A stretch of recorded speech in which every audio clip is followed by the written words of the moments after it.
Aí, eu já vou compartilhar a tela aqui para ficar a...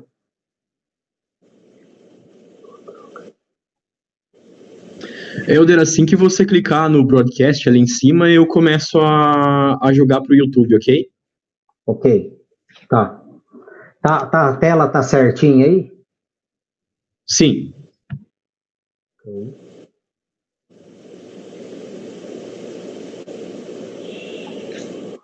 Infographic, yes.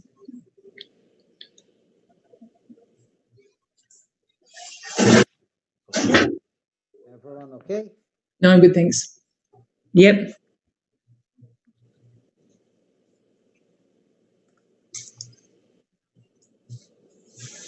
Okay, we're live. Boa noite, pessoal. Good night, everyone. Good evening. A gente vai se organizando aqui. We're just doing the last bits of organizing, aguardando todos chegarem. waiting for everybody to arrive, all the participants. É prazer tê-los aqui conosco. It's a pleasure to have you joining us here tonight. This is our second event of the Conversations with Cattle Farmers series. The idea is to exchange information between Brazilians and Aussies that are working in the sector. It's being organised by Nuffield International and NuffieldBrazil. And Max Agro, which is Elder's company, is also pleased to be helping to organise and has taken the lead on this event. The topic is about confinement in the tropics. Nós temos hoje a presença. We have here tonight people from across Brazil and Australia, people that are very significant, that have made significant contributions to the sector. We have Professor Flavio from ESALQ University.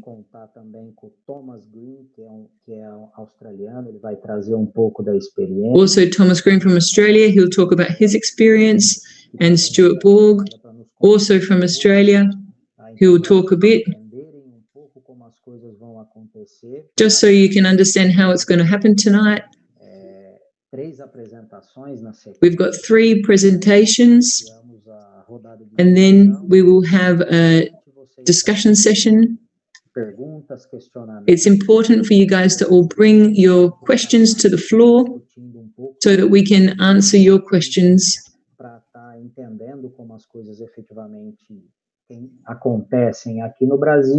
Because we want to understand what is happening in Australia and in Brazil,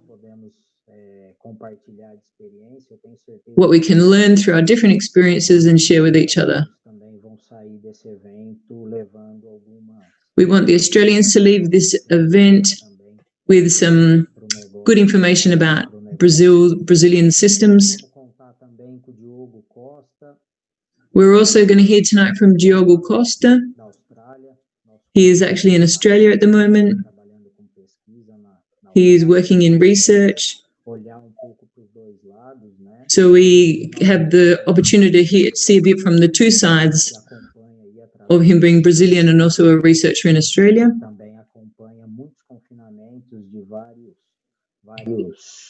He also accompanies different confinement systems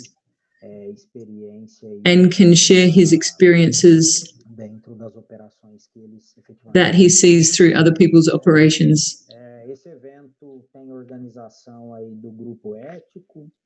This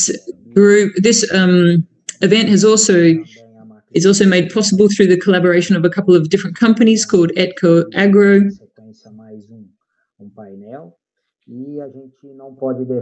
B Agro, B Animal, and we've got a 3rd event coming up next week.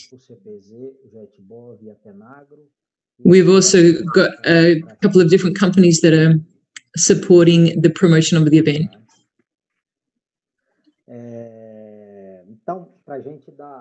a gente dar sequência aí, So let's keep moving. nós vamos fazer eu vou fazer uma rápida introdução.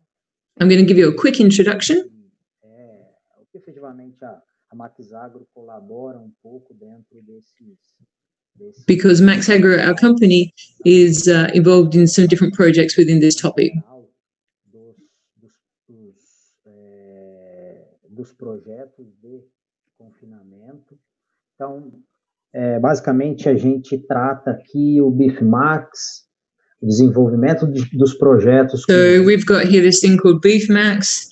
We develop projects with farmers that bring in the operational sustainability, finance, economic, and animal well-being aspects, as well as environmental.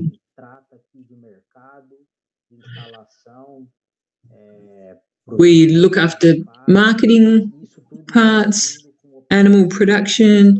It all gets integrated into a product.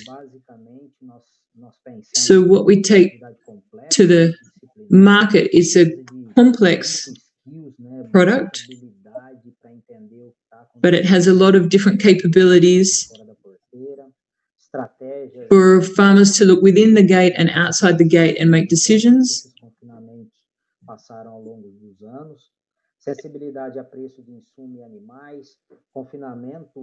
Things like animal prices, confinement costs, people can all manage within this product.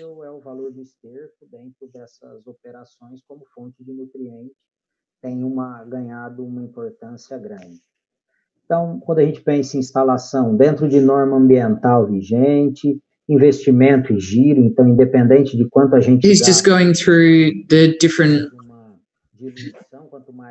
areas that it can focus. Do you want to talk about that? conceito importante, terraplanagem mínima, drenagem máxima. One important point is the trade-off between drainage and keeping earth-moving costs low. A big area per animal and a big area for draining for the rainy season. The idea of variable stocking rates and the effect on animal comfort. These are the important factors. We need enough water for the animals. When we think about the ration factory, one factor important is the storage. Store well. Thinking about the type of ingredients, type of automation in the ration factory, and grain processing. Got a direct link in terms of the processing.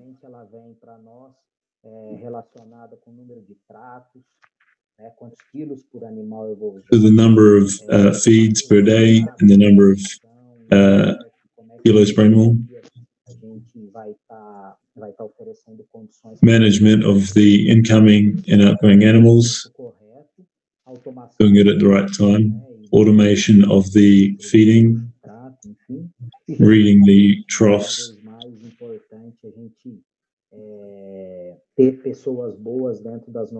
Always more and more important, the human part of this management. Here's a quick look at project. Implementing one of these projects with one of all the details part of something this size.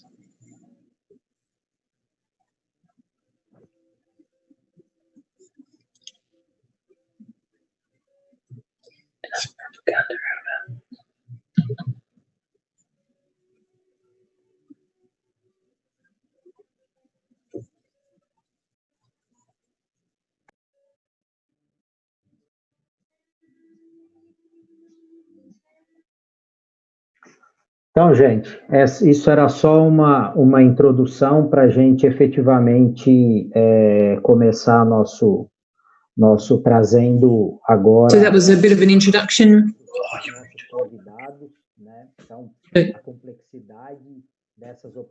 We're going to tap into and talk about some of the complexities through people's different experiences. So just to let you know again, we've got Professor Flavio, we've got Thomas Green, Thiago Costa, and Stewart Borg. Just remind everybody to let us know what your questions are. É importante dizer para vocês, nós estamos fazendo teste aqui também, então... It's important just to also let you know we're doing something new here. We're doing simultaneous translation. Nós trazemos essa tecnologia para cá também, então contem a gente conta com a paciência de vocês. It's a new thing for us translators as well. So we count on your patience to make it work. Professor Flávio, então... So, Professor Flavio, I'm going to hand it over to you. And you can share your experience. Vários aspectos importantes dentro dessas operações. So you can share experiences relating to these number of operations. Bem, Helder, muito obrigado pela oportunidade. Thank you very much, Helder, for the opportunity. Vai ser prazer poder conversar com vocês. It's a pleasure to be able to talk to you guys and talk about confinement in the tropics aprender com isso, né? And what we can learn from this. Discussão. Acho que nós estamos vivendo momento de uma I think we're going through a moment. There's some certain challenges in the Brazilian confinement. It's an activity that's an expansion in the country. If today we asked the producer what was his biggest challenges, the cost of animals coming in and the cost of inputs. The large increase recently has turned into a big worry in this activity. But we have another series of challenges in Brazilian livestock production. What's the genetic potential of these animals? What are the sanitary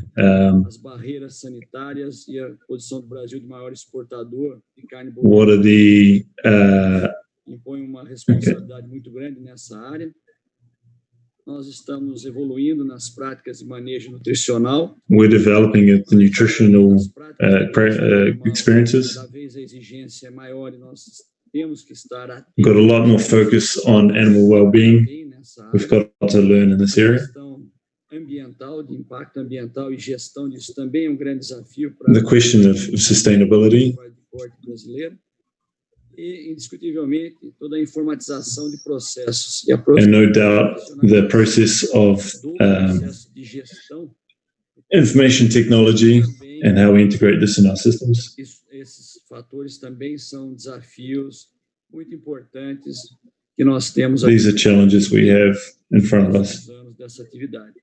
Eu gostaria de apresentar os dados. I would like to present some data from a farm that we've been following since 2008. I think this reflects a lot what's happening, the process of professionalization of the Brazilian livestock and the increase of speed that this is happening the last 3 or 4 years that we've seen increasing.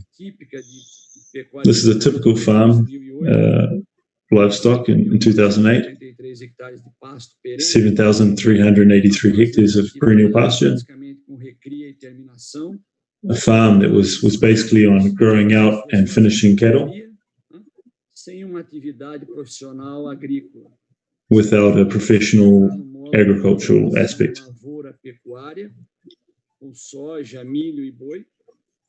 Now it's turned into an integrated system with cattle, soybean, and corn. De 7.300 cair para 2.400 hectares agora nesse ano de 2020. So we've gone from 7,300 through to 2,400 hectares of pasture, which opens up the opportunity of the annual pasture. It's planted after the soybean harvest in the summer. This farms reduce the pasture area, seu pasto em 70%, a área de pasto perene, aumenta o número de cabeças abatidas. Reduce the number of hectares of perennial pasture, which increase its total numbers of animals. De uma forma profissional no confinamento, na atividade de terminação e confinamento, onde hoje ela abate a grande maioria dos animais em confinamento e uma minoria. So it finishes the greatest part of the animals in from its own confinement. This allows the farm to finish basically all the animals under 2 years. E vai para mais 90% dos animais abatidos abaixo de 2 anos.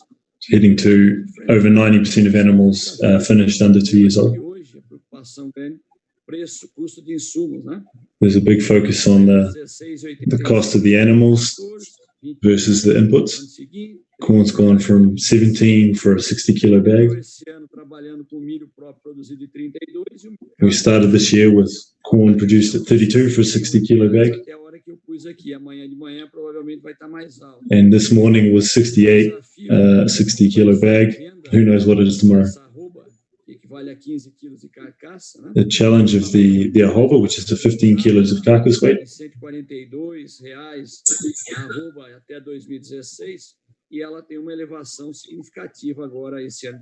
So we had a big increase in the animal finished animal price this year. The last lot of finish was sold for 255 per 15 kilos of hot carcass weight. So by the calves at 250 kilos a weaning. Terminou o confinamento a 142 e comprou o bezerro para matar no ano seguinte a R$5 o quilo. A arroba não muda praticamente de preço, vai subindo para 5,61, fica estabilizado em 5,43 e agora, apesar da elevação do preço da arroba, now even though the price of the arroba has gone up, mais do que dobrou em relação a 2014, em 6 anos, né? It's doubled the cost of the replenishing the herd compared to 2014.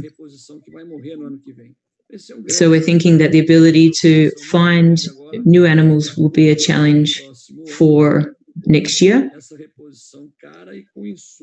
because it's expensive to buy animals and it's also really expensive at the moment to buy inputs. It's the challenges for the confinement farmer. So here we go, we're improving a lot of the way that we run our confinement systems, yet, unfortunately, the prices are going up. To produce 611 quilos até os dados de 2020 ainda são preliminares. And he's just comparing some prices here that I'm not following. O impacto desse processo de intensificação. You can see that this process that we've been able to intensivize the production means that we're a lot more efficient in our animal growth. E esse ano tem chance de fechar acima dos 70 arrobas por hectare de pasto perene, com toda essa intensificação, tanto na recria. So we've effectively changed from 50 arrobas to 70 arrobas in the 3 years by having an integrated feeding system of pasture and ration. It's been a tendency across Brazil to achieve these kind of efficiencies, which we can see happening further in the next 5 and 6 years. It's a good result. However, it gets challenged when the price of inputs goes up. It also drives more efficiency, but the efficiency that we've seen in the last 5 years has been amazing compared to what we've seen in previous decades. We've also had a genetic improvement.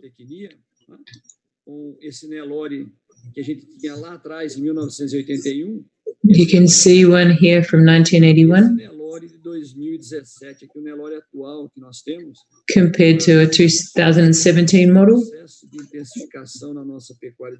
It's been achieved through the whole intensification of focuses and production systems, focusing on semi-confinement and confinement systems, so we can get a higher carcass weight. Esse trabalho vem sendo feito, e aqui nós podemos ver touro nascido, touro que foi base do rebanho Nelore brasileiro e líder de sumário, nascido em 76. This is, on the left is a 76 standard model of cow compared to on the right, which is something that we can cut, that we currently find in the market.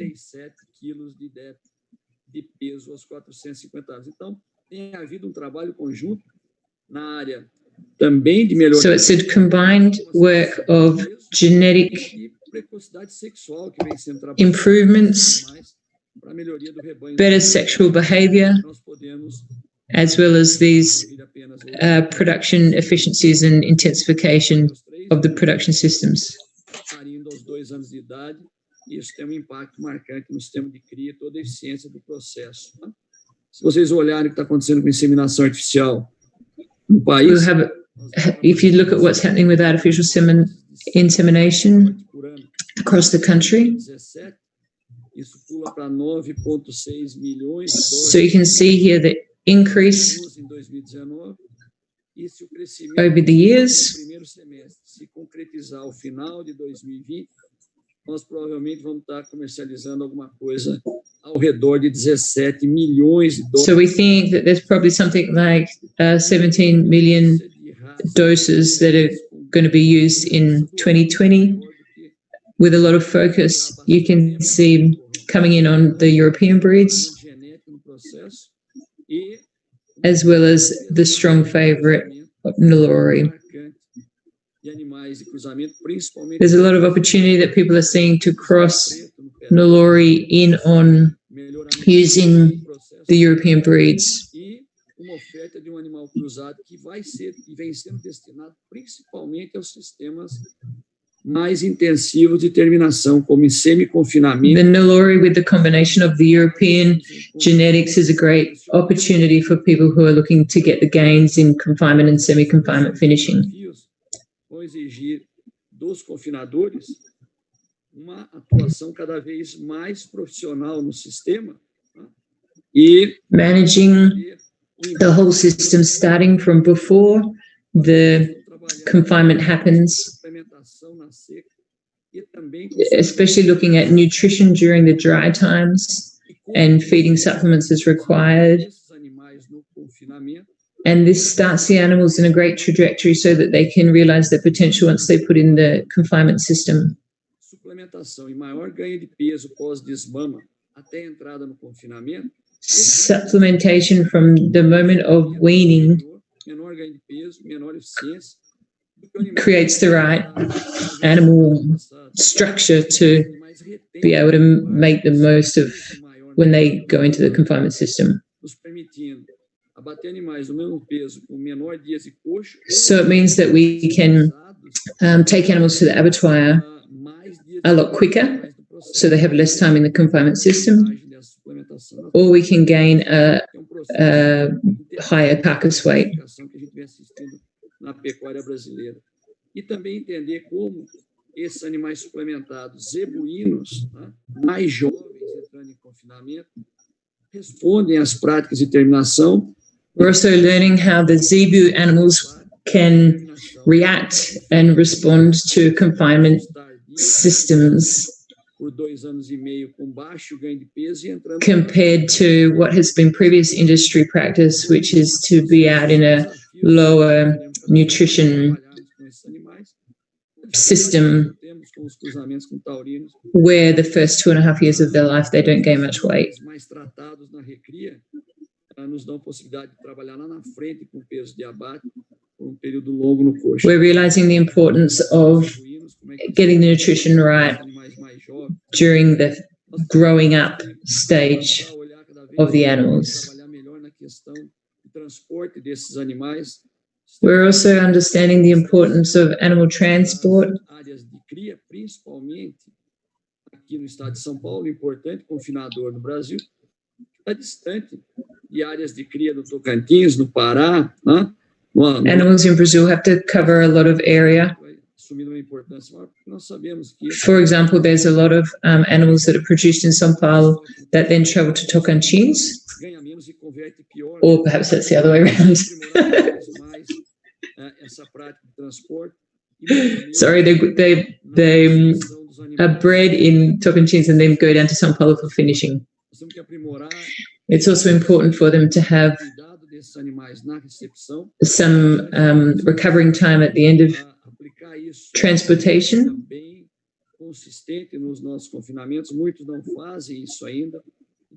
So they need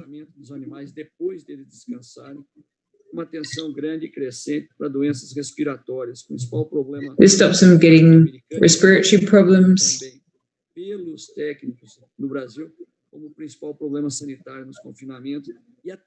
It's a sanitary problem, and it gets worse, especially for young animals that are transported across long distances, and they're not given a chance to rest before they get processed into a confinement system. In terms of a diet, what we're seeing across the recent years, it's a study that's come out of UNISP University.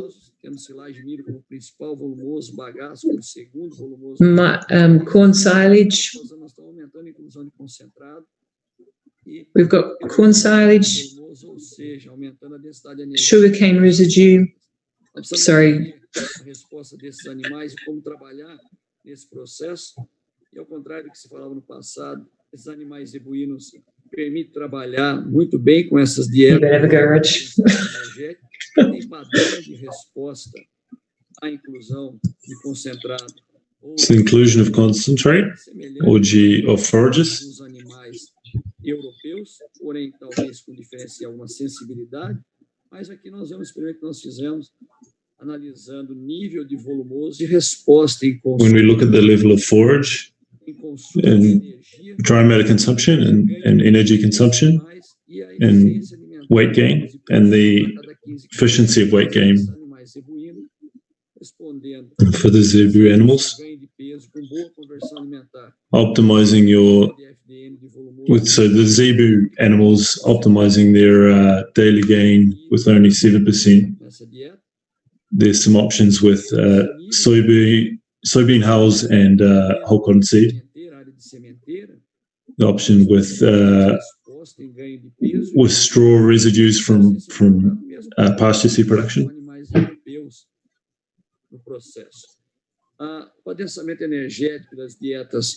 Increasing the energy density of the diets, not just from the reduction of forages, but more of a worry about how much we process the grains portion of the diet. In Brazil, we have flint corn, so we have a low energy density. If we can process it with high moisture grain or flocculated grain, the energy content of this ends up similar to the dent material of the North America.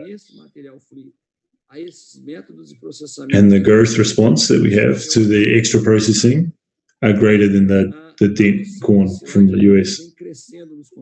The use of high moisture corn has been increasing in Brazilian confinements, more concentrate in the diet and the corn more processed. The high energy density increases the challenge, and we've seen big increases in feed efficiency. Here's an experiment that we did at ESALQ. It showed an increase in feed conversion efficiency, twice as big as shown in the US studies that are similar. More than 20% when we compare flint corn that's being flocculated versus just run through a hammer mill.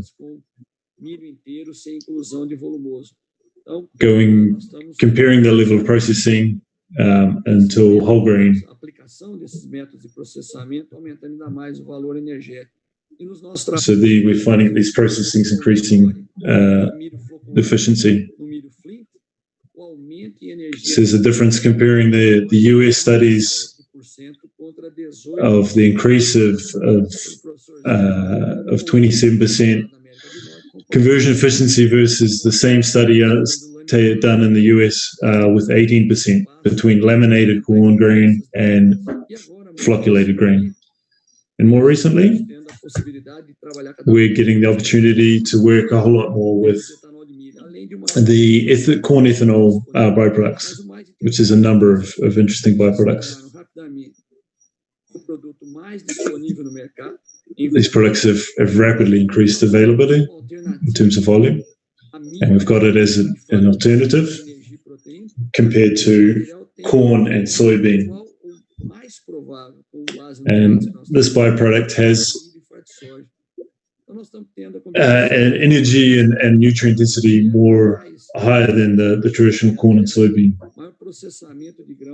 So there's a big focus on increased processing of grains, and now we've got a byproduct with high nutrient density as well. So this study we did at Pescada. So it's not the traditional DGGS, but the fiber portion of the product. So comparing the diet, so it's the forage base is sugar cane. So as we include great amounts of this co-product, the byproduct, so a linear increase in average daily gain. So no increase in the intake, but a linear increase in the average daily gain. Entre 12 a 22% maior do que a mistura milho, folha de soja e caroço de algodão. So this byproduct showed a feed value 20% higher than a traditional corn and soybean mix. So the increase in the net energy available. If I presume that this increase just came from this byproduct, we have a 15% gain versus the other items that we took out of the diet, whole cottonseed and soybean hulls. So we got to 97% total digestible nutrients and 1.7 net energy.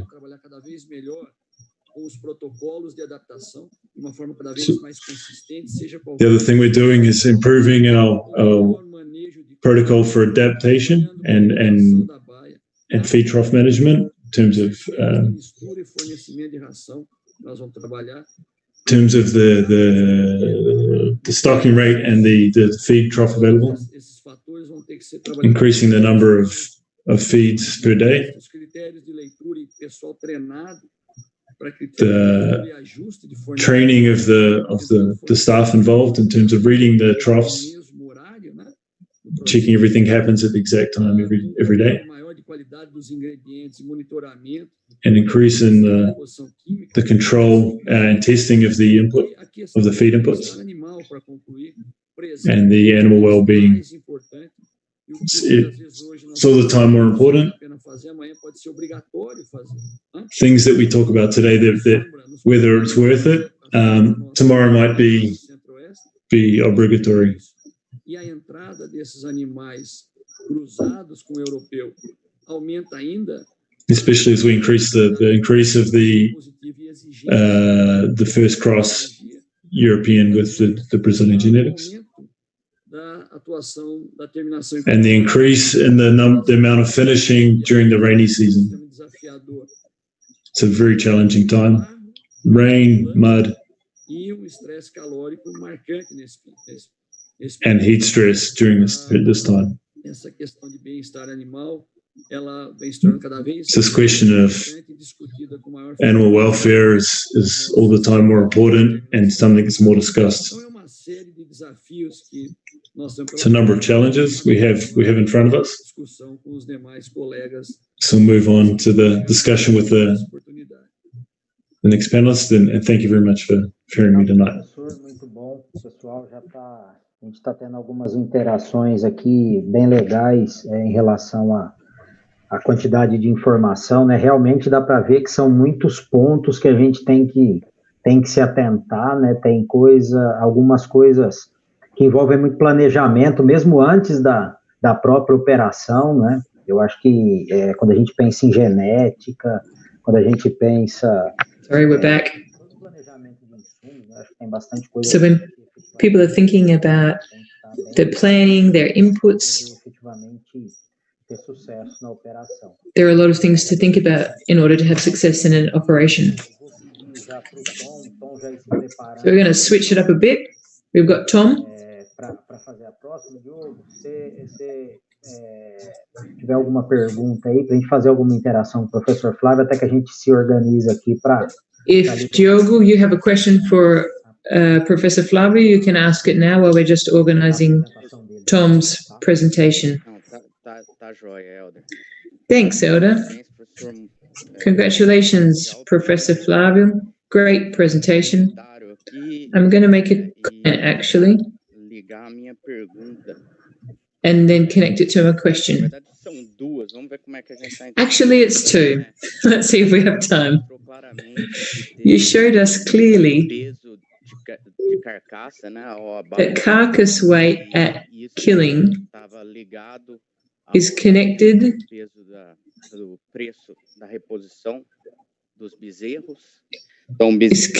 with the price of the calves. So if it's 5 to 11 reais per kilo of calf, this seems like a driver to increase efficiency. My question is, how do you think it's going to affect what's clear? The calf. The calf.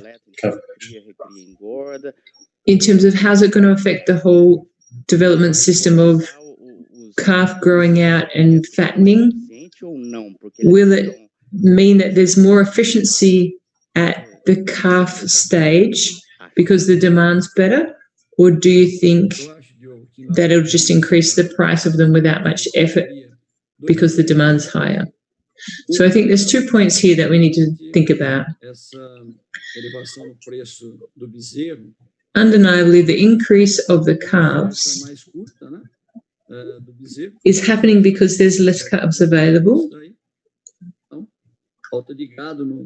So there's lack of beef in the market in general, which is causing an increase in price.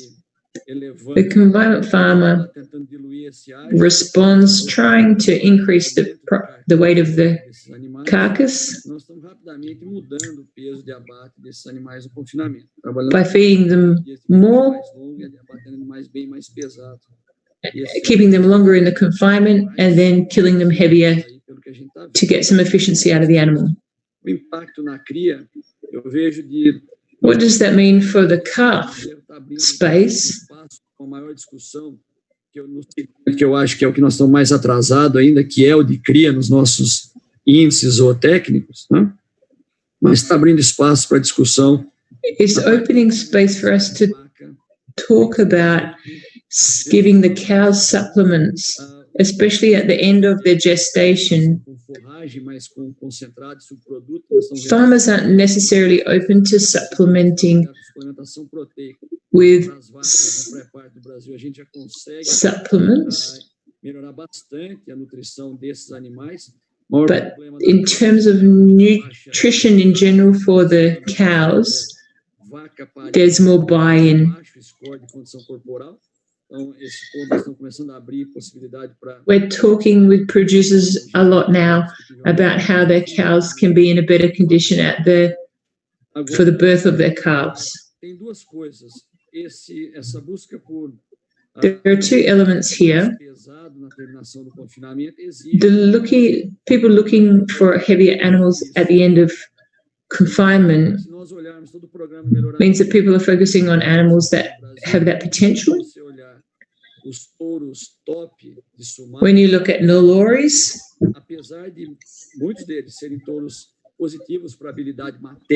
even though they've got good maternal characteristics, early maturing,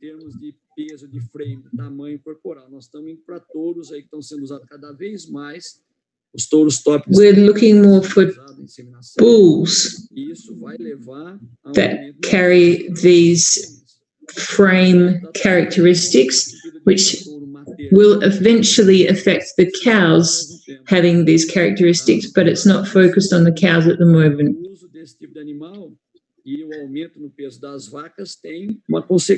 Increasing the weight of the cows genetically will then have an effect on the calves, but it's not being focused on directly. Because at a country level, we're still predominantly finishing animals on pasture. There's not, it's a delayed response. Faz recria e terminação exclusiva em pasto, vai buscar animal, ou deve buscar animal de frame mais moderado. People who are looking to finish their animals on pasture aren't looking for an animal with big, heavy carcass weight. They're looking for a medium frame. So we've got these two quite different types of animals being looked for by two different types of finishing systems. Maior potencial genético, principalmente para ganho, maior frame, de uma cria que ainda tem deficiência nutricional e não consegue. So if we have a good genetic big-framed animal that isn't getting the right type of nutrition, it's not going to reach its potential once it gets put in the confinement system. However, it does present a great opportunity for us to make some quick gains once we put it into practice. So we need to understand and look after the cows, especially in their nutrition, so that their calves have good opportunity to reach their potential, whether they're aiming for a medium frame or a large frame animal. Que não vai chegar nos 580 para morrer 570 quilos em pasto ou menos exclusivamente em pasto. The pastured animal, we could look at having 580 kilos as a finishing weight. Thank you, Flavio. Let's now go to Tom. Tom's an Australian beef farmer. He's a manager at Thomas Food International, and he's the supervisor of 15,000 hectares in Australia with Angus animals. In 2019, he was awarded a Nuffield Scholarship. He traveled to lots of different countries to understand what consumer looks for and how the confinement system can respond to that.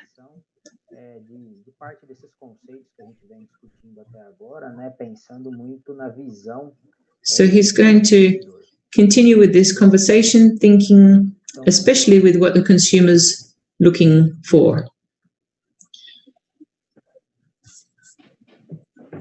Thank you and good evening.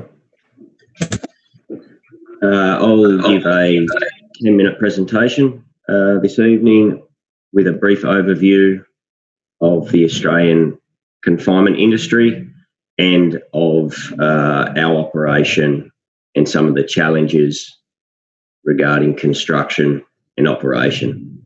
If we can go to the next slide.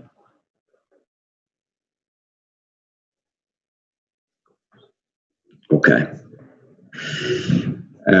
So the industry in Australia, we currently have 1.2 million cattle in confinement. That is at record levels, very high.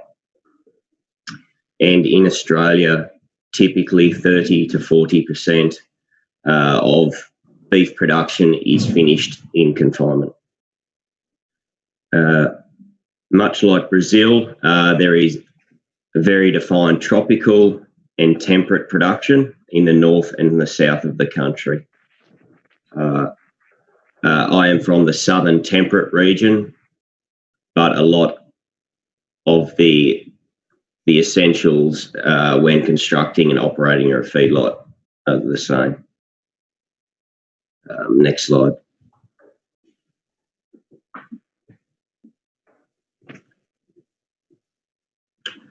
Okay, so that is a photograph of our feed mill and our feedlot.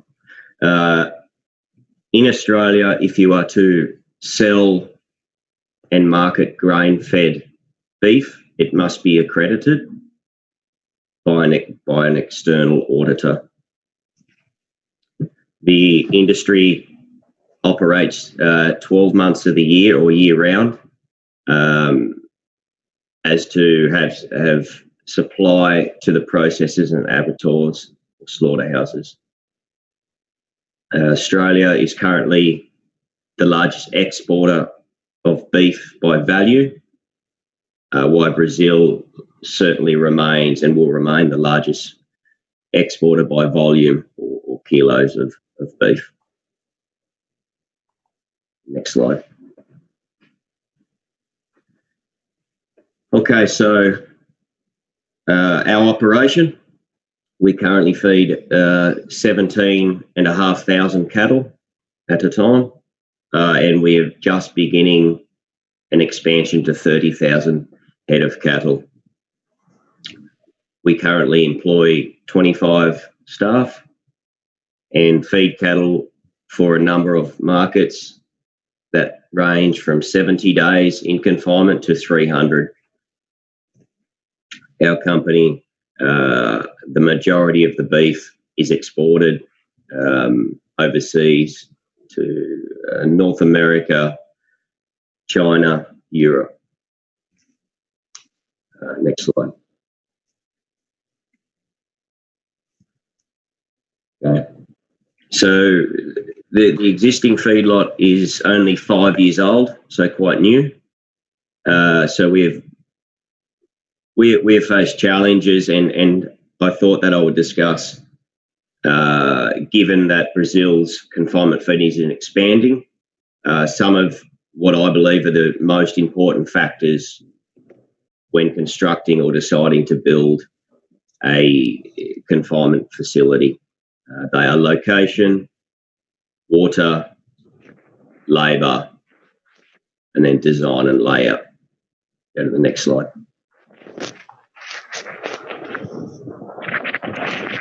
Location is the one thing you cannot change once you do it. So it's extremely important to get the right decision. Things to consider: proximity to cattle supply, proximity to commodities or feed, and proximity to competitive markets or places to market or sell your cattle. To finish an animal, they can eat up to 2,000 kilos of feed, and that is a lot of freight and a consideration that needs to be thought through. Our feedlot is in a very low rainfall area, in comparison to Brazil. 460 millimeters of annual rainfall. Humidity is moderate and heat can be extreme, exceeding 45 degrees in summer. And you can see in the photograph of our feedlot the shade, which is a wonderful addition I highly recommend. Next slide.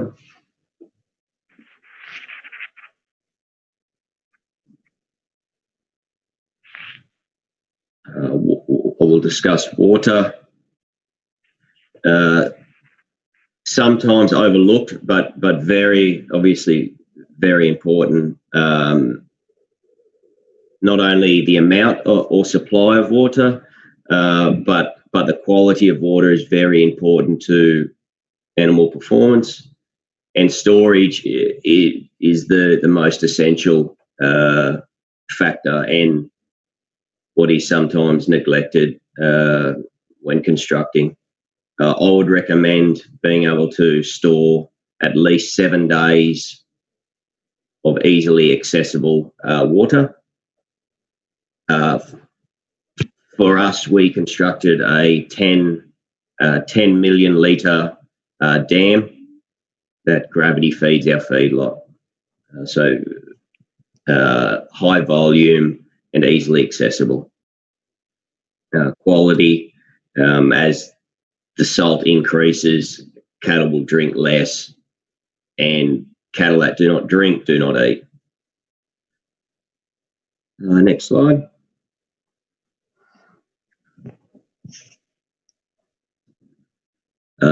Labour or employees, staff. When you operate a commercial feedlot at the size of ours, you need a number of highly skilled employees. And that's another consideration of location. You need to be close to a population or close to accessible labour or workforce. Time and value should be put on training of staff, creating a positive culture and retaining good staff. Without good staff, you will never succeed with a large feedlot confinement. You cannot physically do everything yourself. Next. I will talk about some of my key considerations when constructing our existing and our next expansion. So our next expansion beginning in January will be another 95 pens. Small things on a large scale add up in feedlotting. For me, having a centrally located feed mill or feed mixing facility is very important. When designing and constructing the feedlot, it is important to have a good pen floor, a good surface that is will not erode quickly, which would be very important in Brazil given the high rainfall. The drainage and slope, there needs to be slopes on the pen into drains to remove all the water and stop pens degrading. Australia has minimum standards for construction. Some of them are this animal space has to be between 9 square metres and 25 square metres. Preferably, each animal would have 30 centimetres of feed trough space and 10 centimetres of water trough space. The Australian industry is moving to shade over their feedlot pens, and generally that is around 3 square metres per animal. Another consideration is pen cleaning and manure. We clean our pens every 50 days. And a lesson I have learnt is always plan for future expansion.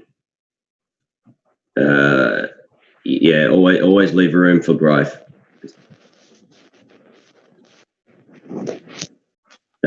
Next. I have some of my fundamental operation keys. As Flavio said, consistency is essential when feeding cattle. So we start at the same time every day. We feed the same cattle at the same time every day. And again, touched on by the previous panelist, animal health and welfare starts before they get to the feedlot.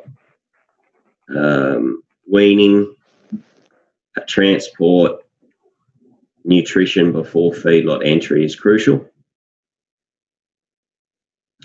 And invest time and effort into your employees and place a value on your and their time.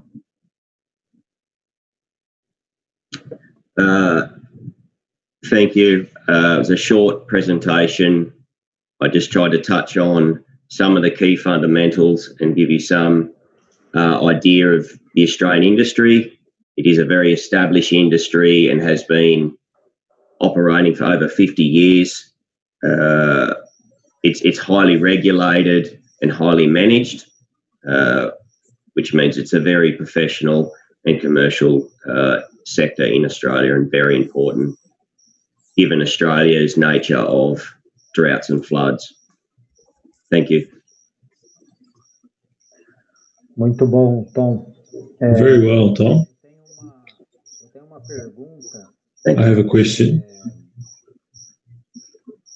Tem uma pergunta do Eduardo Batista. I've got a question from Eduardo Batista. What have you done, Tom, to value your labour? You've talked a bunch about that. It's an important thing. What are you going into that a bit? What do you mean by that? What are the actual things you're doing? Thank you. We conduct a lot of both internal and external training, and we meet with our individual employees regularly, and what we do is we tailor, or we work with the individual to meet their goals. If they want to make a career or exceed or excel in this industry, we support that through training.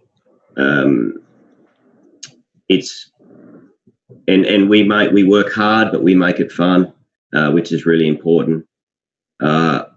We employ a lot of very youthful young people, with half of our workforce under 25. So it's important to set clear goals and catch up with those individuals often and help them work towards those goals. Ok, muito bom. A gente já tem mais algumas perguntas, mas vamos trazendo mais perguntas. Vamos seguir agora para... Eu queria convidar o Stu. Just asking any more questions.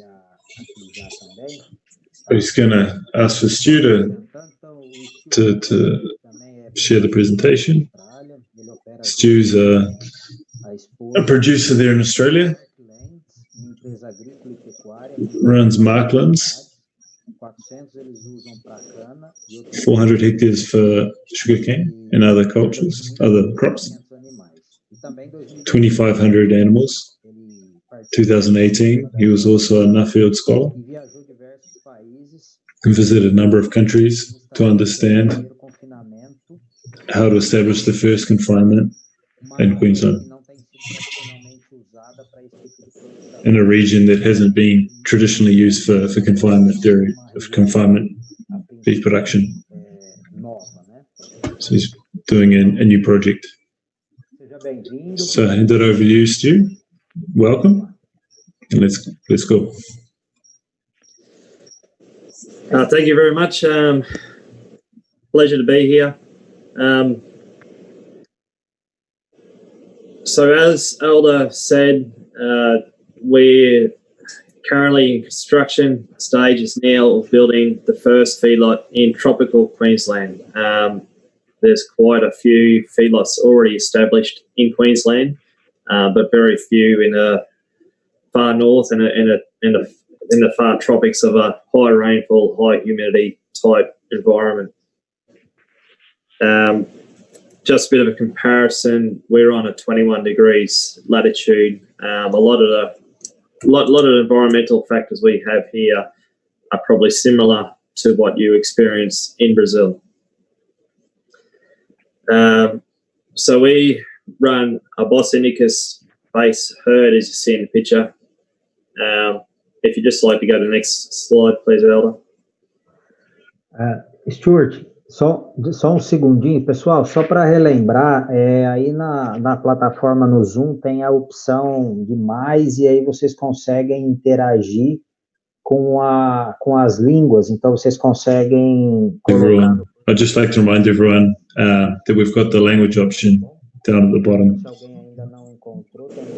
So if you click on the More button, and then you can change between languages to get the simultaneous translation.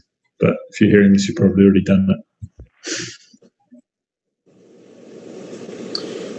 So as you see by the picture there, that's myself and my family. My wife's there and 4 young girls. So we're very much a family operation and quite small in the scheme of other things. But, you know, we are just a family business basically.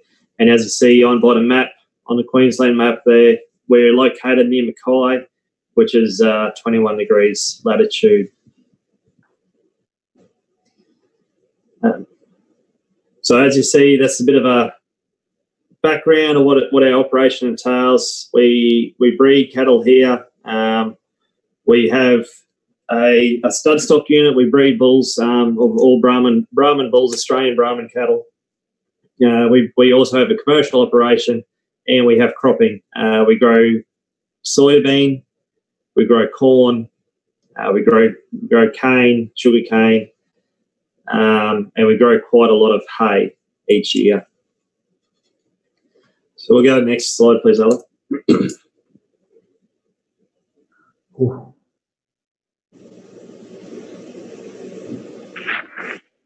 So why we're feedlotting cattle in the tropics? For us, our main reason why we do it here. It gives us sustainability all year. Australia is a land of extremes. Especially in the north, we go from extreme rainfall events and floods to extreme droughts. So that's why feedlots are essential to smooth out the production system. Without feedlots in northern Australia, we would not be able to supply cattle all year round. Historically, the north is a cow-calf operations across everywhere, and large numbers of young calves are either live exported to Indonesia, Vietnam, and other Asian countries for finishing in tropical feedlots overseas, or they're actually sent to southern feedlots in the Darling Downs and more southern environments where you traditionally find feedlots in Australia. But through research and development, we've been able to overcome a lot of environmental factors that have seen feedlots not be in the north in the past. We've worked on animal welfare. We've worked on our input costs and our weight gains, And as a result, I believe that we'll see more and more feedlots extend further north out of areas, out of traditional feedlot zones. So if we go next slide, please, Aldo.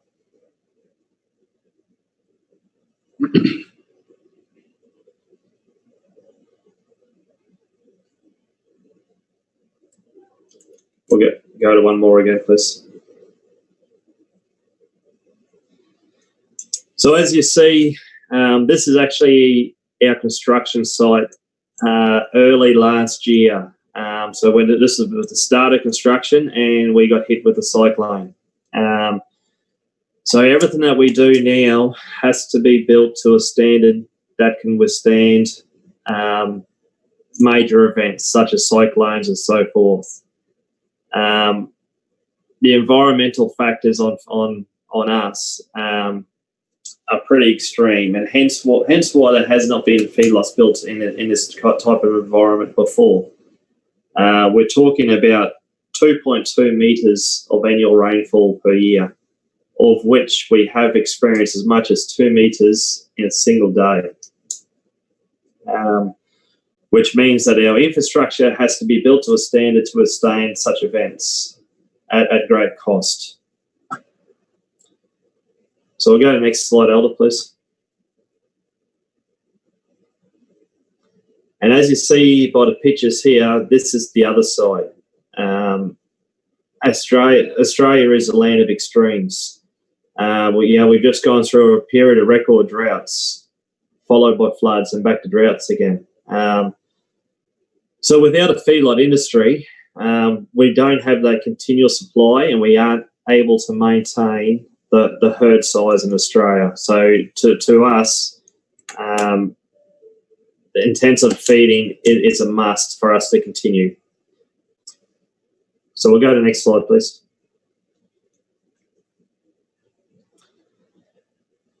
So in my travels, we looked at other infrastructure that actually could be used to mean that we are able to build feedlots in a tropical environment to withstand the high rainfall, high humidity events. So these are actually facilities in Indonesia. So these facilities have been purposely designed to feed Australian cattle in high rainfall, high humidity type environments. As you see with the permanent roof, it actually gives cattle the opportunity to seek shelter from environmental elements. Next slide, please.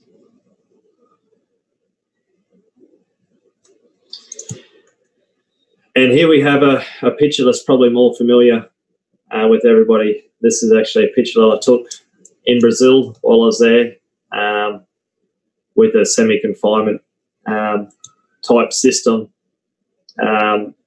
This type of system is used in Australia for more a backgrounding type of arrangement to actually just get cattle to the specifications required prior to entry into the feedlot.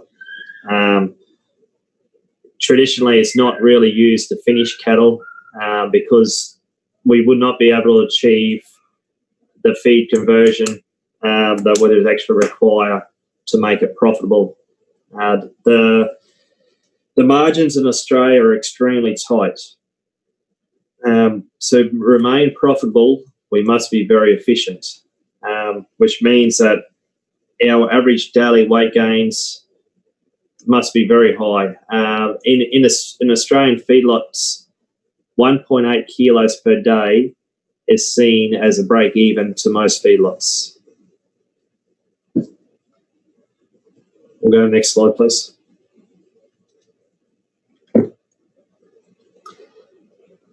So as you see here, these are just some of the feed sources that we've sort of found. So like Brazil, we've sort of focused in most of our feed sources based on corn here, because that corn is going to be the crop that we can grow on farm ourselves readily. So currently, we're currently using corn eelage, which is a wet silage, but we're also using corn silage, and cottonseed is a product that we use quite a lot of in our feed rations, and we're also using barley as our grain of choice in our rations. So it's, I think as a Brazilian industry progresses, you'll find that the infrastructure cost to better utilise the grain is something that is a must. Without being able to get the digestibility of the grain right up there, the profitability is not going to be there. So for us, for us to be profitable, we have to be very, very feed efficient. So we'll go to the next slide, please, Ella.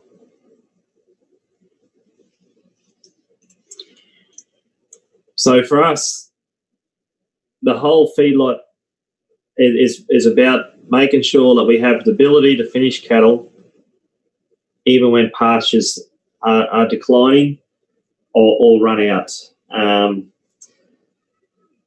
So the tropical environments and the tropical pastures are quite readily deficient of quality and quantity, both nutritionally and in volume. So for us, it's about getting a consistent supply of cattle all year round.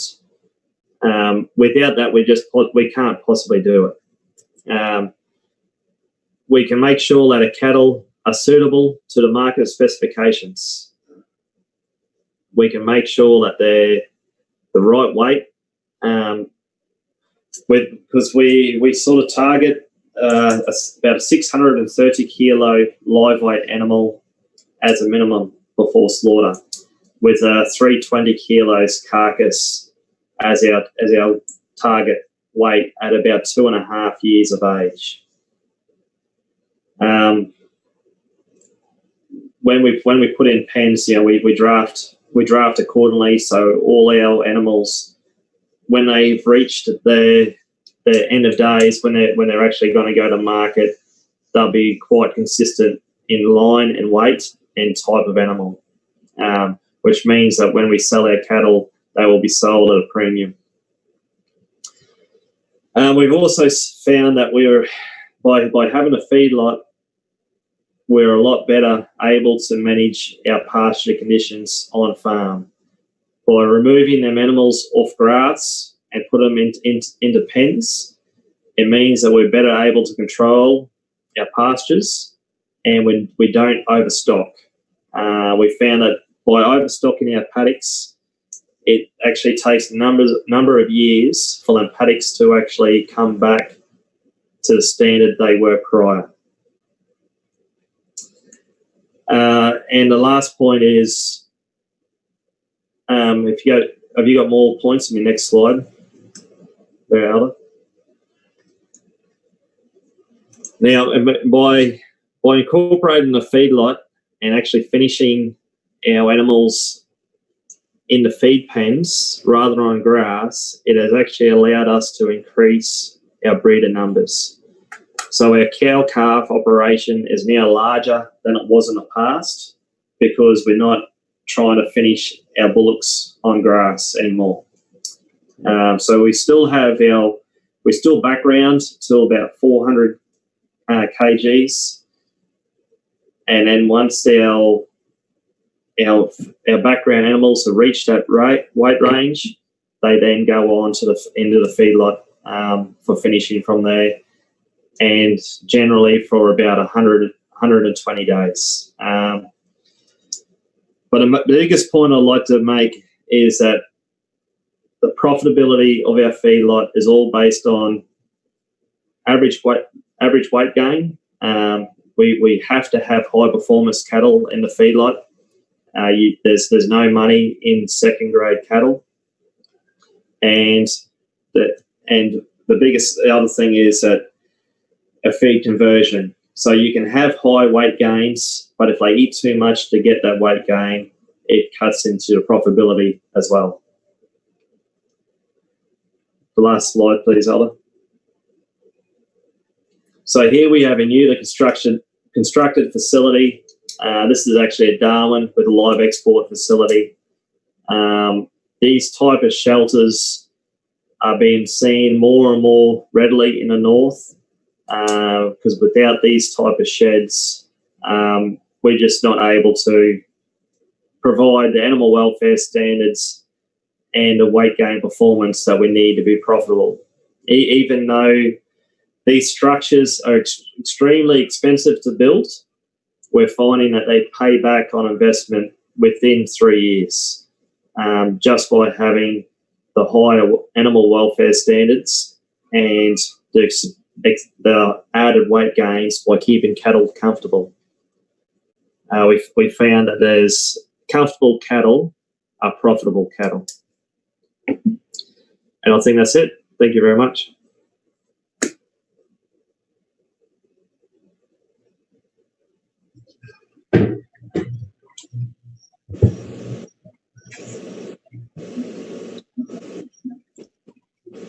I'm not hearing. Elders. Elder, seu microfone. Então vamos seguindo aí, obrigado. Okay, so we'll carry on. Thank you very much, Stu. Eu queria depois, na sequência, Stu e Tom, que vocês trouxessem para nós efetivamente após a viagem. So you and Tom and Sue, you guys, after your trip, you've been to a number of places. Vocês conseguiram trazer para dentro de casa, cada What did you manage to, after it all, bring from an outside view into your own operations? We can get to that shortly. There's a question for Professor Flavio. A big chunk of these producers of cow cattle still sell calves at foot on a live weight basis. And the question is, thinking about the entire industry, these animals afterwards go to confinement. You talked about the importance of the cow cooperation to the confinement. Trazendo os resultados esperados em termos de melhoramento, né? Does this destimulate the incentive for genetic gain? I think the market's changing a little bit away from the idea, moving away from live weight for calf. It's logical that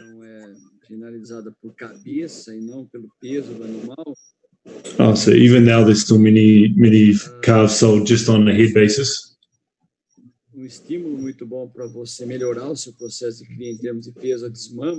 So that's a real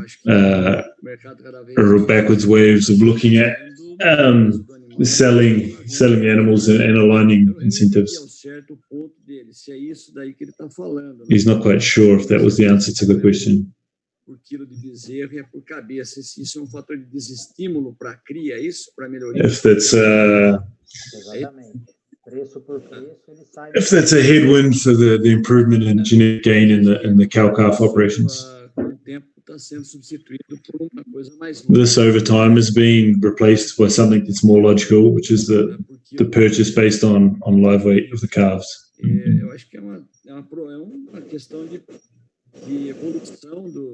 It's a question of evolution of the market and the system. Mas cada vez mais os sistemas de cria vêm trabalhando.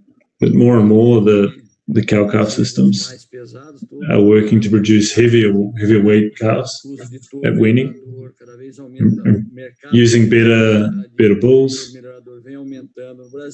The market for quality bulls has been increasing.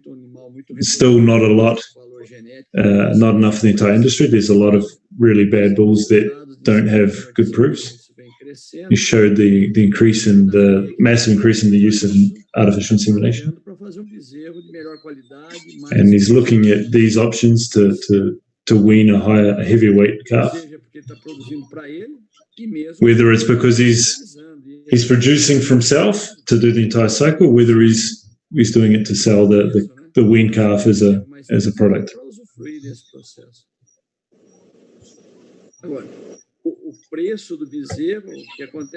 Now the cost of the calf.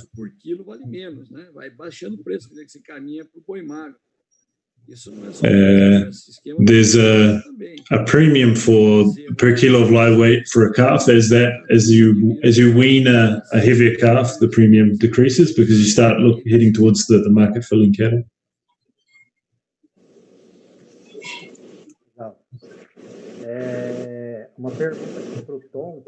A question here for Tom.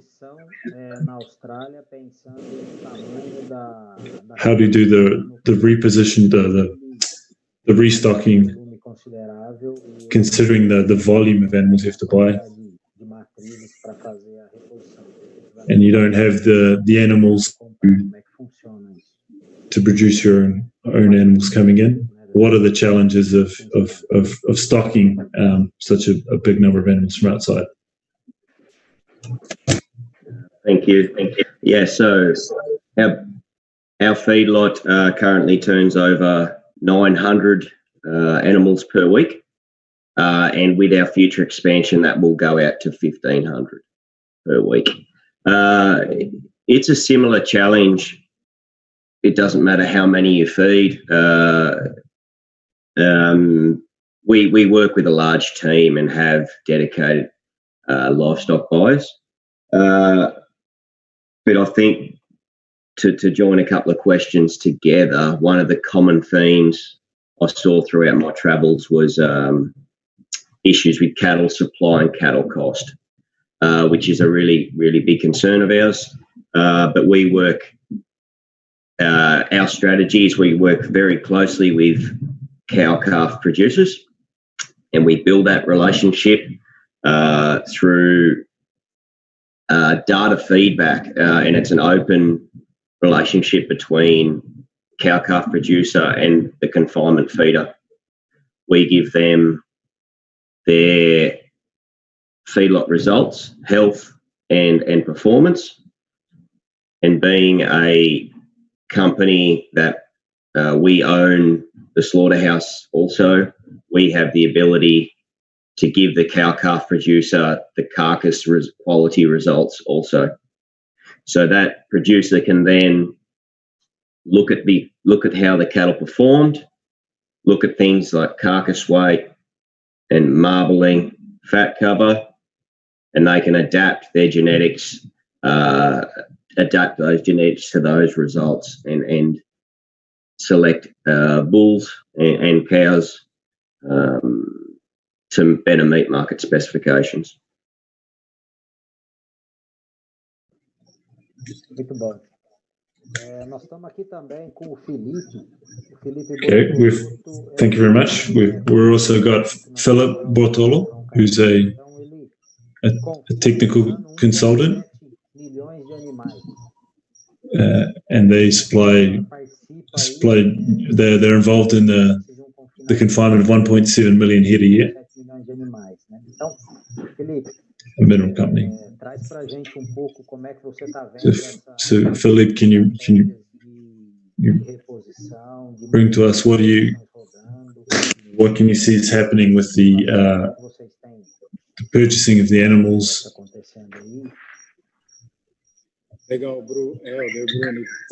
Okay, thanks very much, Elder. Thanks very much for the invite.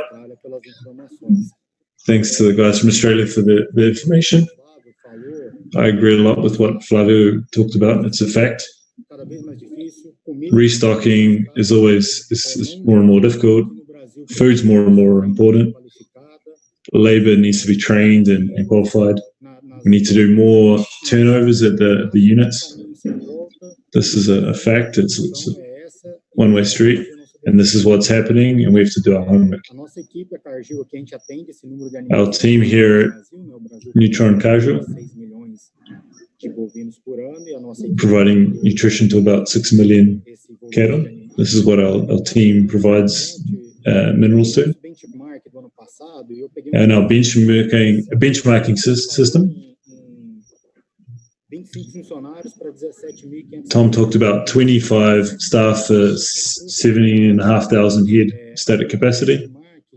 And our benchmarking system looked at 430,000 animals. The relationship between was with animals and their clients was 413 animals per labor unit. So congratulations on the labor unit. Here in Brazil, we need to learn how to do that. The logistics, the training, infrastructure, just to bring in a number to compare. He thinks the year-round confinement has its advantages and disadvantages. We were also able to compare in our benchmarking.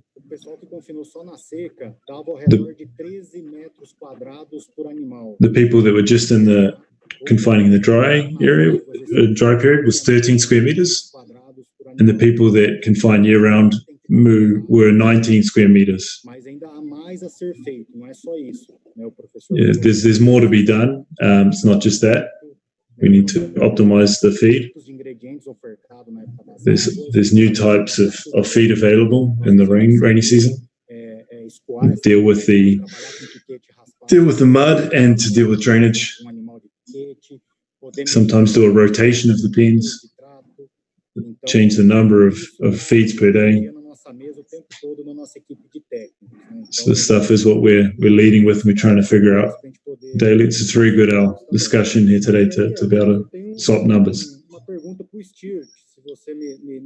And Alda, I have a question here for Stewart. Stewart, I'd like to know what's your expectations for improvement, economic improvement, when you decided to put in a confinement system in your unit.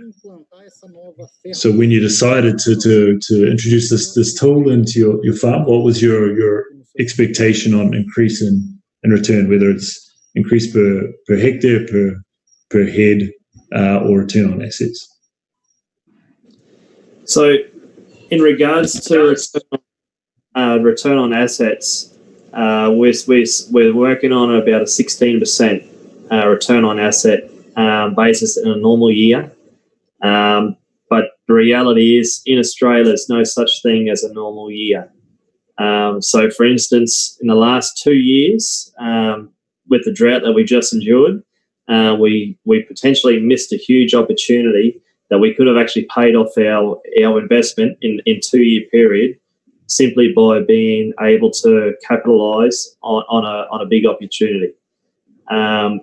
So for us, it's just about managing the extremes and our widely varied environmental factors we have here in Australia.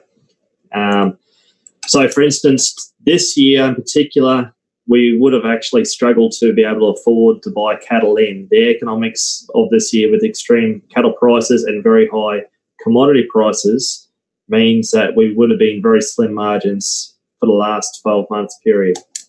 But prior to that, there would have been very big margins. I think the biggest thing for us going forward is about giving us the ability to market cattle every month of the year, regardless of seasonal conditions.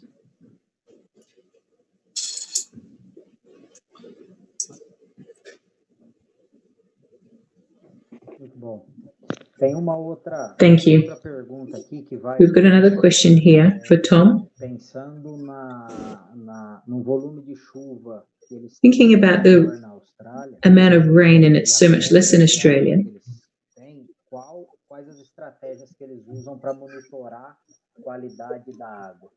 What are the strategies that you use to monitor the quality of water? Thank you for the question. Water sources and quality, as you can imagine, vary widely depending on location. Our situation We use ground aquifer water we pump up to the surface. And again, as part of our feedlot accreditation, it is compulsory testing of water. We find it a good practice. We test our water every 3 months for any contamination, salt content, and we monitor our water usage closely. Other parts of the country rely on rainfall water, but yeah, we are lucky and have a large amount of groundwater available to us. As far as operating, it is easier to operate in a dry climate such as ours compared to 2 meters of rainfall. And special design considerations are required, as Stewart mentioned, such as being able to prepare for a 20-year rain, every 20-year rain event, and your earth and civil design would have to be such to handle that as not to flood the cattle.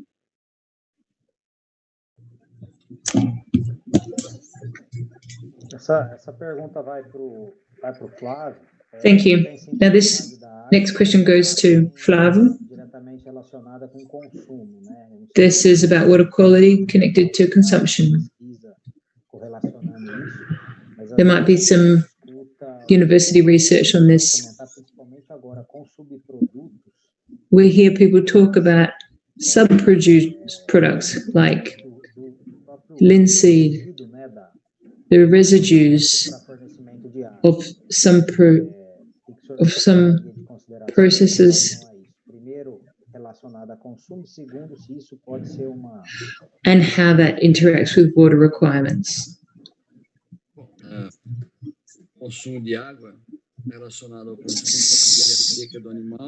So talking about water with subproducts consumption, it increases, of course. What is fundamental is that the animal needs to not have a restriction, whether it's of food or of water, because it impacts the performance of the animal. So you need to monitor the water.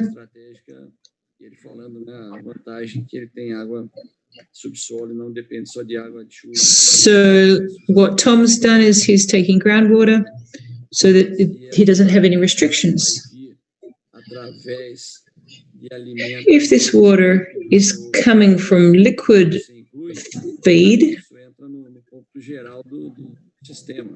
then you also need to take account of this in your system. The demands of the animals need to be understood. So if you're using something like linseed, how does this affect the water?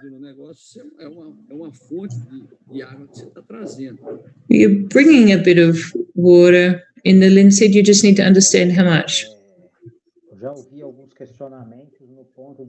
So we've had some questions about using residues in the water troughs, diluting them with water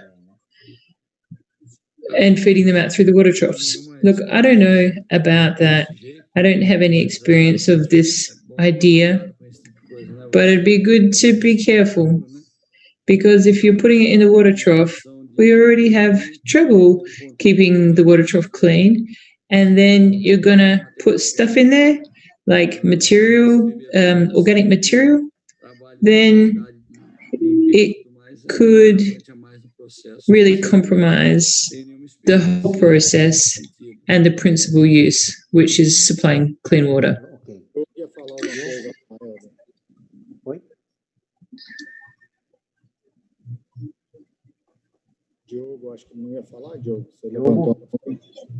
I think Diogo's going to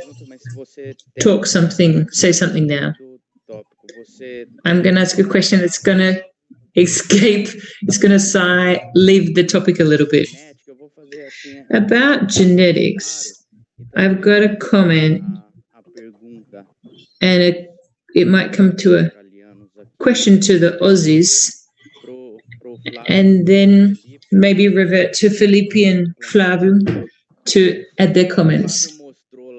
Flavio showed the evolution about the zebu genetic evolution. And in the two presentations, and Flavio also talked about the increase of use of artificial insemination doses. So there's more Bos Taurus blood being used. In Australia, it's very obvious the difference in the herd when you look at, say, Tom's animals, mainly Angus. They're darker. They're obviously an animal that we connect with a better quality meat. And then in the north, the zebu is more present. I've noticed this year at Beef Central, which is a site that has information for everybody, which I thought was interesting, that 46% of the breeding cows in Australia have Angus influence in them. For me, I think it's interesting because I always thought that the north, where 65% of the herd is focused, more zebu-based, and then I see that there's 46% of the animals have Angus, which is quite surprising. Maybe this is an influence that the market is having because Australia exports to Korea, Japan. The quality of the meat is very important. Wagyu, for example, Brazil is a big volume, whereas Australia is more of a quality prospect. So it's about the genetics. For Tom, it seems it's quite simple. He's with Angus. And Stewart, how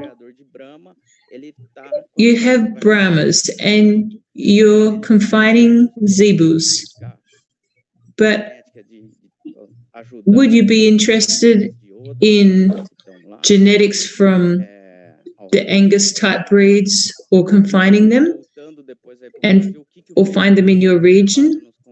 And then I'd like to know what Felipe is seeing also in Brazil. Sorry for being very long, but it's a question that will go and then come back full circle. So Stu, that's for you. So, all right. Firstly, in regards to the 48% of Angus influence, I think the level of influence varies greatly depending on region. So in Australia, we have a saying that you have your cows for your country and you have bulls for your market. So that's why the Brahmins in Australia have such a big presence in Australia. So if you look at levels of influence in the Brahman breed, 50% of the entire herd of Australia is purebred Brahman, and as a remainder, 25% of the remainder has some Brahman influence. So if you put the numbers on a similar scenario to what the Angus Society has done, there's actually 75% of the entire herd in Australia has some Brahman influence to some extent. So there's still a very big Brahman influence or Bosniacus influence here. One point I'd like to make as well is that the payment structure from processors in Australia is very different to Brazil. In Australia, we are paid on whole carcass weights, which means they're actually paid for bone, not just which means that we tend to have bigger carcass animals bigger bone animals than what you traditionally see in Brazil, because based on a different payment structure. I think if Australia ever went to the same payment structure as what you see in Brazil, you may see a change in the breeds that we currently are using here. I think I probably got distracted. Yeah? I'm not entirely sure if I've answered the whole question or not. But that's probably the biggest, from what I took from that question, that's probably the biggest things that I would like to clarify. The Brahmins do have a very big place. We find that the Brahman type of cattle that we breed here, they're selected for market requirements. So we're still able to get our Brahman and Brahman cross bullocks into our Japox type market, which is our 320 plus kilo carcass animal, and we do sell them for a good premium as well, even though they are Bos Indicus type animals. Perfeito. E é assim que eu entendo, Helder. Perfect. E até o comentário de que o Brahma está lá no norte, né? So what I understand is the Brahman are there in the north. Tem processo de seleção dentro da própria and raça. There's a genetic selection process according to some specific markets. Evolução do Nelore. Daí a minha curiosidade e aí o Brasil, o que está... And as Flavio showed the Nelore, the evolution of the Nelore. Dependendo da região. So here in Brazil, is the same thing going to happen with the evolution of the Nelore animal, or is it going to depend on the geography, the markets? He's asking Felipe. We'll just have a few comments here. The data of the benchmarking that we did. They're in the fourth year of the benchmarking. So the first benchmarking that they did 4 years ago, more than 80% was Nelore as the base of the genetics. So they increased the benchmarking scope. So the Nelores were just under 60% in this last year. And Angus, the first cross, so the F1 and the 3/4 Angus, and even some animals that are more Angus than that, were 10% of the animals that we evaluated. So I believe yes. This is an increase that the market's having. 3/4 crosses.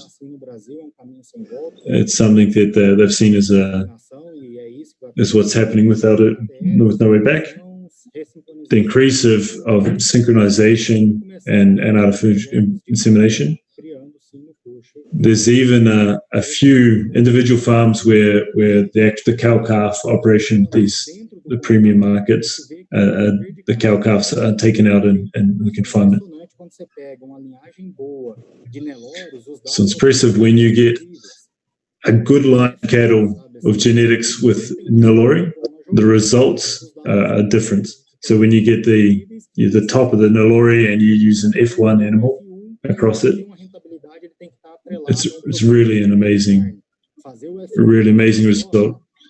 If you're just doing the F1, the cross, without a market premium, it's not so interesting.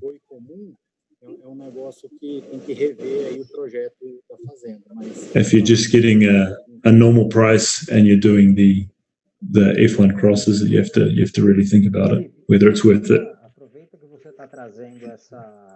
Felipe, just take advantage that you're talking about races, etc. The finishing isn't at the same time. Could you go into a little bit on the sorting based on race, the time to finishing? What's the standard that of the management that's happening?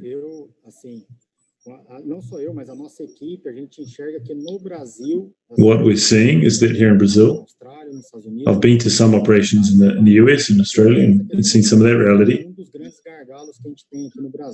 He said one of the main bottlenecks we've got here in Brazil is the cattle sorting. It's generally done really, really bad. And there's lines of zebu of every different kind.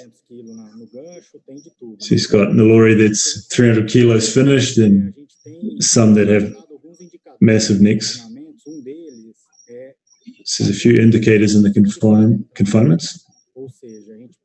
The selection of the animals and the weight to going into the confinement. So they're aiming for less than 5% variation going into a pen.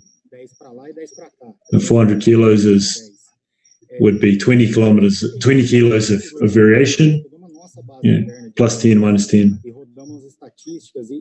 We ran statistics on our clients.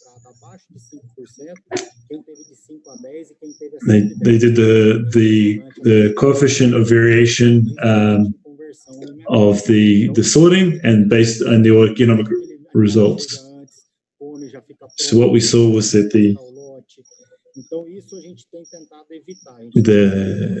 we try and avoid the competition in the troughs, the bullying, etc. So the smallest amount of variation possible, and take the entire lot through to finishing with a small variation.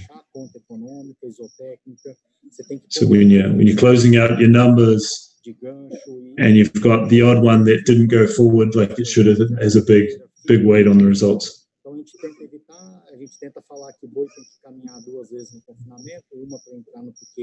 To say that the cattle have to walk twice in the confinement, one to get to their pen and one to go up. Don't want to have a lot of resorting or rejection. So he's looking at the frame, weights, obviously the sex and race should be well sorted. Very well.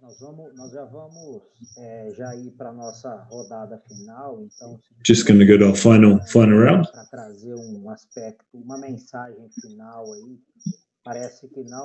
He's asked everyone to bring a final message.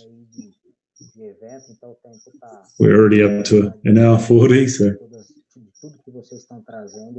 lots of quality of all the information you guys are bringing, but we have to bring it to a close.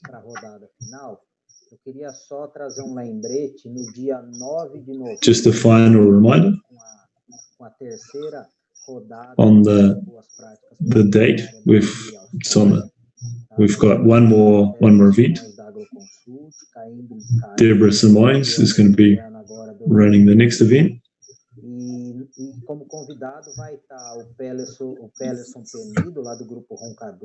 Got Pelison Penido of the Roncador group. And Vanessa from the Morena group. So the best practice in action.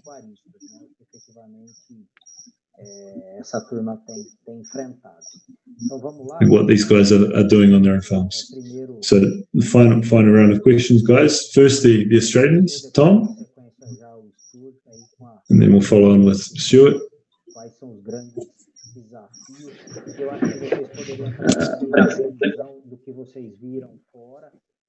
So what's your major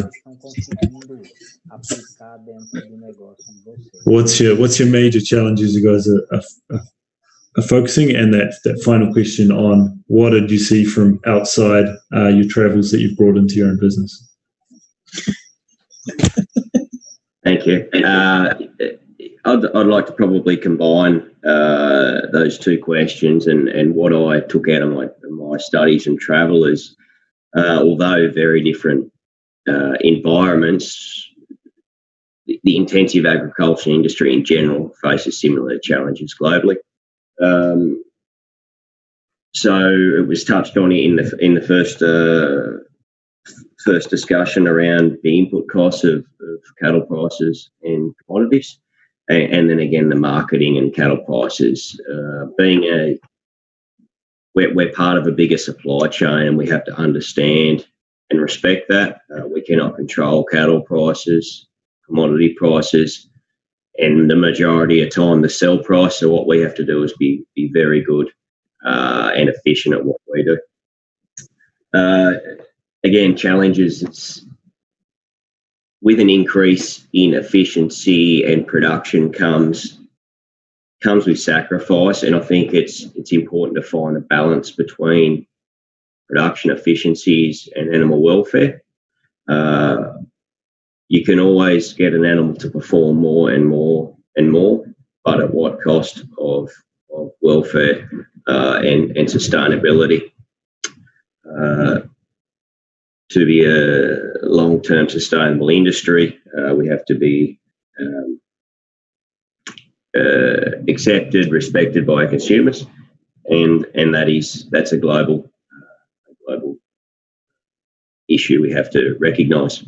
And finally, I've touched on it as the staffing and the quality of labour. I've seen that as a global issue. And again, value your staff. The cowboy or the cattle feeder, that is, appreciate what they do for you and your business, and listen to them.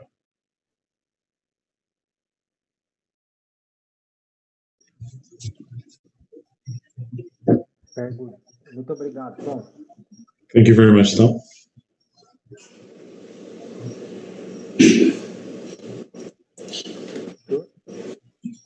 Stewart, can I pass it over to you now?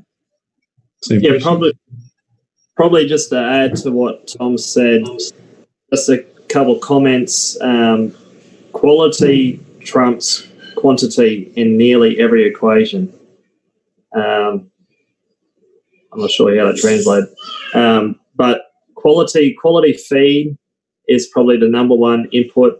You know, sometimes you think you may be able to source a cheaper product, but if it doesn't have the same gains at the end, a lot of times a cheaper product works out to be more expensive in the long run. And the same goes with cattle. We found that there's no money in second grade cattle. We try to, the genetic improvement for us is key to high profits at the other end. And the other point I'd like to make is content and comfortable cattle are profitable cattle. If your cattle aren't, if they're not content, if they're not happy, if they're restless in the pen, then they're not adding weight. So for us, you know, that's why we've spent the extra and provided shelters for our cattle, making sure that the pens are on a good gradient, they're well drained. There's no mud in the pens. The pens have to remain dry all year. By doing that, we've actually made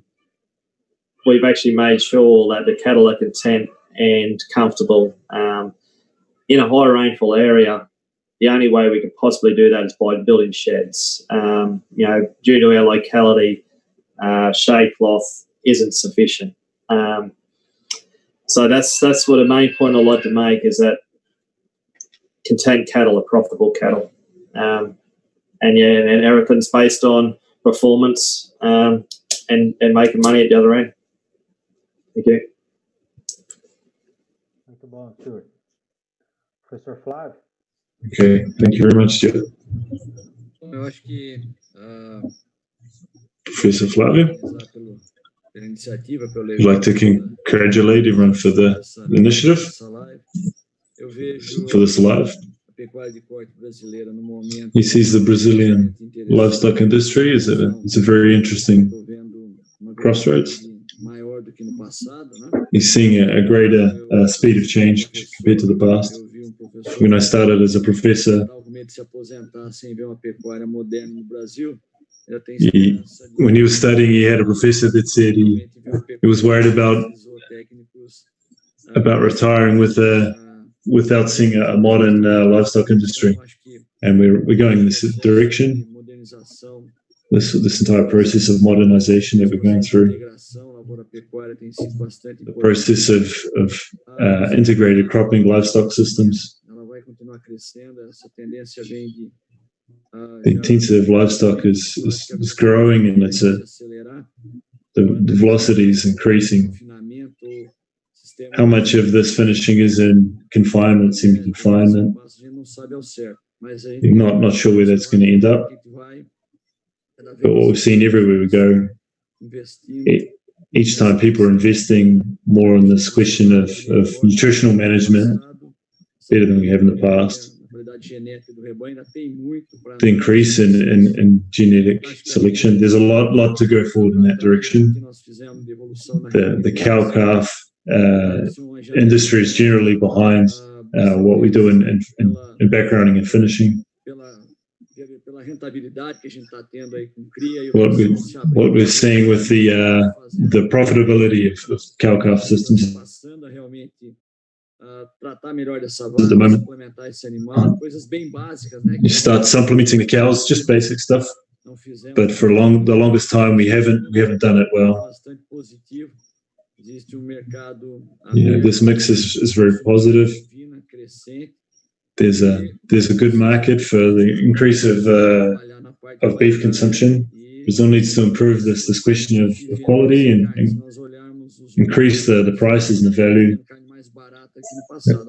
If we look across this historic, we're even now at the moment selling animals and beef relatively cheaper than we have in the past. So we need to work more on this question of quality. To open these markets, we have to have these animals and this beef available.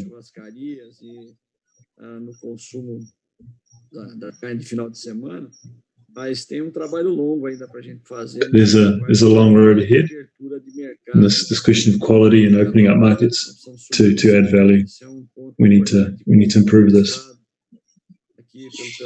Just like it's been shown by these guys from Australia, even though they're selling less beef than Brazil, the revenue's higher, being able to add value to the product. So that's a challenge we've got in front of us, the entire industry.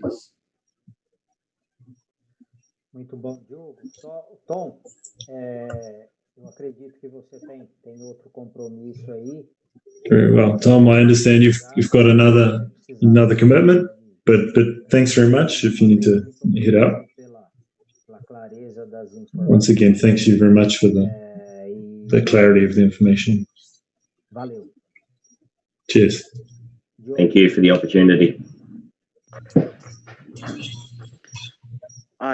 Elder e a todos os participantes, na verdade, Elder and all the other participants, we've just got thanks for the final remarks. A very nice talk. Tom and Stewart showed there's big differences even within Australia, just like Brazil. When we talk about Brazil, there's South Brazil, Central, West Brazil, North Brazil. The two countries are massive geography, difference in climates.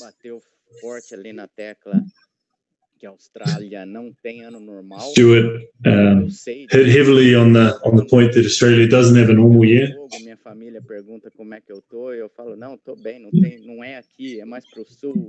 He says his family rings him and he sees somewhere on the news that there's a flood somewhere and there's a fire somewhere else. And the extremes in Australia. Everyone's doing their homework. Talked about genetic.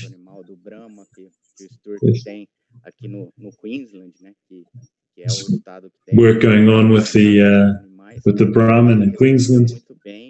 But Stewart replied very well. What's going on there? This exchange of ideas is always welcome and valuable.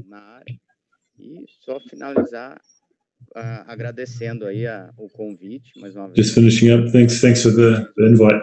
It's been good to be with you guys. And congratulations to everyone. It's good to see my university mates. And they're just making a joke, a university inside joke. Hug to everyone. Vamos lá, Felipe. Valeu, Diogo. Eu também só tenho aí a agradecer e parabéns. So Philip just has to thank everyone. Thanks to Nuffield Australia. admiro demais a Austrália, né? Porque He admires Australia a lot. If you can produce with 300-400 millimeters of rain, is amazing. You guys are very impressive. He looks here and we rain 2,000 millimeters, 2,500 millimeters, and we produce less. So we can't complain with what we're doing here. It's been good to spread some information.